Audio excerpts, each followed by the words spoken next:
Welcome to our channel Living Water. Beloved, wherever you are right now, whether in your room, in your car, walking down the street, in the kitchen, or lying in a hospital bed, I want you to take a deep breath. Silence the noise. Still your heart. Because what you're about to hear could change the course of your life forever. Today I want to take you on a journey. A journey into the very heart of communication with God. Into the sacred space where heaven meets earth, where your spirit connects with the Almighty God. This is more than a message. It's not just another YouTube video that pops up. This is a divine appointment, a reminder from heaven, a rekindling of something sacred inside of you. The power of prayer, how talking to God changes everything. Have you ever felt alone, disconnected, lost, confused, misunderstood, like your life was just a blur of motion, but no meaning? Friend, you were created for more. You were created for a relationship, not religion. And prayer is not just words. It's communion. It's a powerful connection. It's where your soul touches the eternal. It's where burdens break, where depression bows, where doubt melts in the presence of divine truth. The Lord says in Jeremiah 33, verse 3, "Call to me and I will answer you and tell you great and unsearchable things you do not know." God isn't distant. He's not silent. He's not too busy for you. He is listening, right now. Maybe your prayer life has gone cold. Maybe you've stopped believing it matters. Maybe you only pray when there's trouble. But hear this. God doesn't want perfection. He wants your heart. He's not waiting for a performance. He's longing for your presence. You can start again, today, right now. Pray in the morning, pray in the car, pray in the shower, pray while washing dishes, pray quietly in your heart. Pray as you lay down on that bed. Prayer isn't just kneeling down or bowing your head, it's a divine connection. It's conversation with your Creator. Jesus Christ our Savior said in Luke 18 verse 1, "They should always pray and not give up." Keep praying even when it's hard. Keep praying when nothing makes sense. Because prayer doesn't just change situations, it changes you. Prayer is a relationship with your Creator, not ritual, not a religious activity. Let's talk about the power in prayer. Prayer brought fire from heaven when Elijah prayed, as seen in 1 Kings 18. Prayer opened prison doors for Paul and Silas, as detailed in Acts 16 verses 25 to 26. Prayer gave strength to Esther to save her people, as told in Esther 4 verse 16. Prayer healed the sick, raised the dead, and changed destinies. When you pray, you're not speaking into empty air, you're speaking into eternity, you're aligning heaven with earth. James 5 verse 16 declares, "The prayer of a righteous person is powerful and effective." You want change? Start with prayer. You want peace? Start with prayer. You want purpose? Start with prayer. Prayer is not a religious duty where you just talk for the sake of talking. It is a lifeline. It is a conversation with the Almighty God, the one who formed your soul in the womb, who knew you before the foundations of the earth were laid. In Jeremiah 29 verse 12, God says, "Then you will call upon me and come and pray to me, and I will listen to you." God doesn't just tolerate your prayers, He longs for them. He waits like a father waiting to hear from his child. Prayer is not just asking, it's being. It's dwelling in His presence. Think about that. The Almighty God who created galaxies and oceans wants to talk with you. Jesus Christ, the Son of God, perfect in all ways, still prayed constantly. Why? Because He understood that without communion with the Father, the soul grows weak. In Mark 1 verse 35, the Bible says, "Very early in the morning, while it was still dark, Jesus got up, left the house, and went off to a solitary place where He prayed." Jesus prayed in the morning, He prayed at night.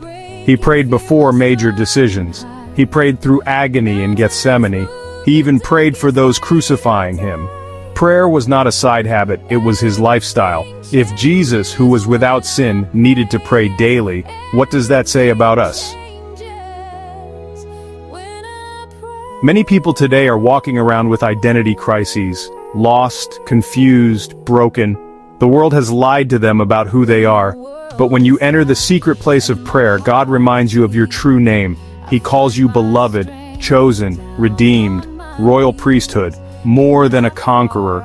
In Romans chapter 8, verse 15 we read, "The Spirit you received does not make you slaves, so that you live in fear again. Rather, the Spirit you received brought about your adoption to sonship. And by him we cry, Abba, Father." In prayer, you're not coming as a beggar, you're coming as a child of the King. The enemy will whisper that you're not good enough, too sinful, too far gone. But prayer realigns your identity. It breaks every lie and replaces it with truth.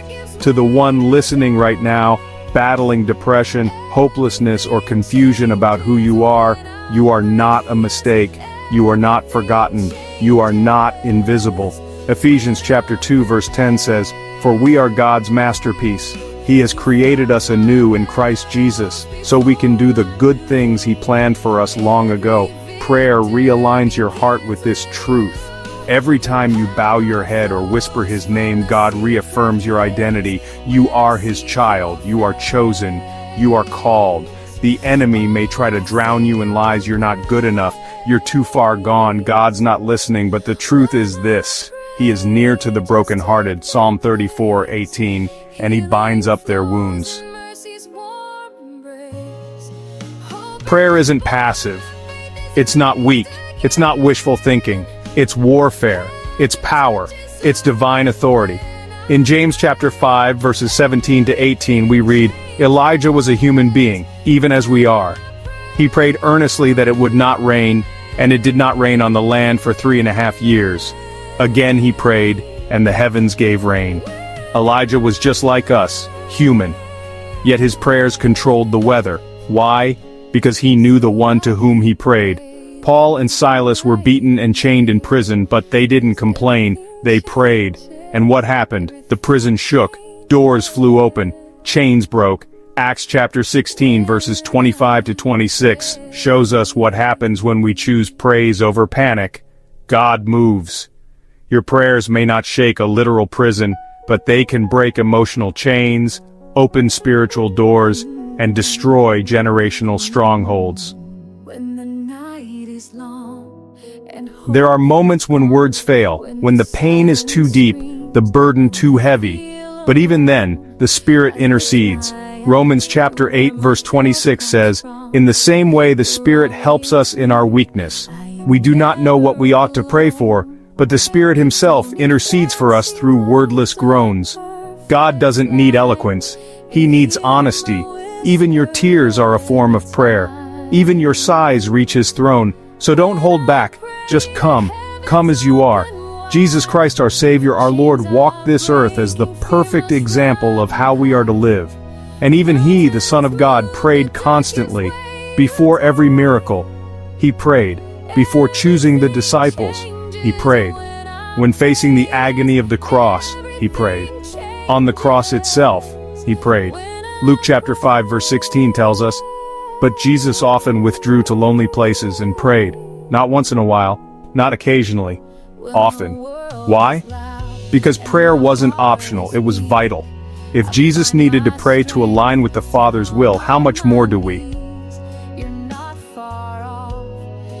Maybe you used to pray but stopped. Maybe you got tired, you felt unheard, you got too busy. But let me tell you, God never moved. He's still waiting. Like the father in the story of the prodigal son, He's watching the horizon, waiting for you to come home. Reignite your altar. Start small if you must. Whisper in the morning. Talk to Him on your lunch break. Pour your heart out at night. It's not about how long you pray, it's about how honest you are when you do. In 1 Thessalonians 5:17, Paul tells us, "Pray without ceasing. Let your life become a prayer, every act, every breath, a love song to your Father." Through prayer, God doesn't just comfort you, He commissions you. He gives vision, strategy, clarity. In Proverbs 3:6, the word says, "In all your ways acknowledge Him, and He will make your paths straight." Your life has a divine purpose. You were not born by accident. Before you took your first breath, God had a plan for you. And that purpose unfolds in the secret place of prayer. Don't chase platforms, chase His presence. Your purpose will follow. Prayer is the fuel that helps you live a life of purpose. God has a unique plan for you, not a carbon copy of someone else's calling. Through prayer, He reveals it step by step. When you pray, you receive direction. You receive strength to walk in love, kindness, and bold authority. Matthew 5:14 says, "You are the light of the world. A city on a hill cannot be hidden." How do you keep your light burning bright? Stay connected to the source through prayer. When you spend time with God, you begin to look like Him. Prayer softens your heart, it fills you with compassion, it opens your eyes to the broken. It also fills you with authority. Jesus gave us power to trample on serpents and scorpions, to overcome all the power of the enemy, as mentioned in Luke 10:19. But that power is activated through communion, through prayer. Love without prayer burns out. Authority without prayer becomes pride. But prayerful love and prayerful authority, that changes the world. Let's pray together. Father, I thank you for every person listening to this message. Lord, breathe fresh wind into their prayer life. Tear down every wall of doubt, fear, distraction, and discouragement. Restore their identity. Revive their spirit.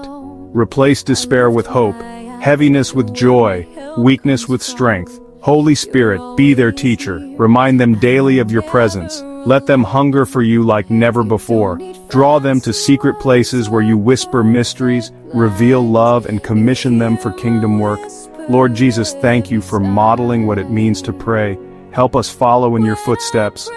Let prayer not be a chore, but a desire, a delight, and a daily rhythm. In Jesus' mighty name, amen. So my brother and sister, don't let today be another day of silence between you and God. Open your heart, open your mouth, speak to your Father, because the truth is this: prayer changes you, prayer changes situations, prayer changes destinies, prayer changes everything. So rise, son, rise, daughter, He's waiting, and He hears you. Prayer is your secret weapon, prayer is your source of peace, prayer is your pathway to purpose. Don't give up, don't stay silent, talk to God. He's listening and He answers. And when you pray, everything changes. You are not alone. You are not powerless. You are heard and you are loved. Now go and live a life of prayer that shakes the earth and glorifies heaven. God bless you all.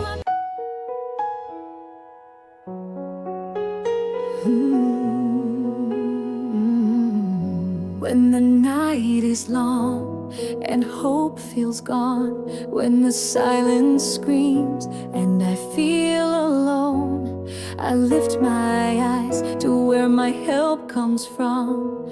You're always near, I am never alone. You don't need fancy words or perfect lines. You hear my whisper every time.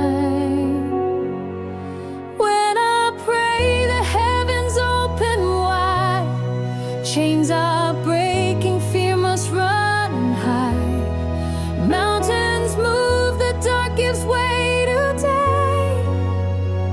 Everything changes when I pray, yes,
mercy's warm embrace.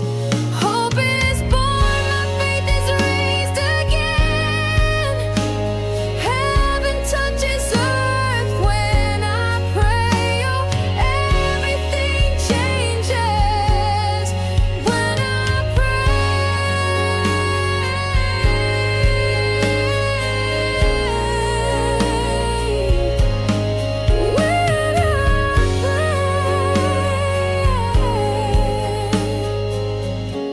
So I'll keep praying through the night and day, 'cause everything changes, everything changes.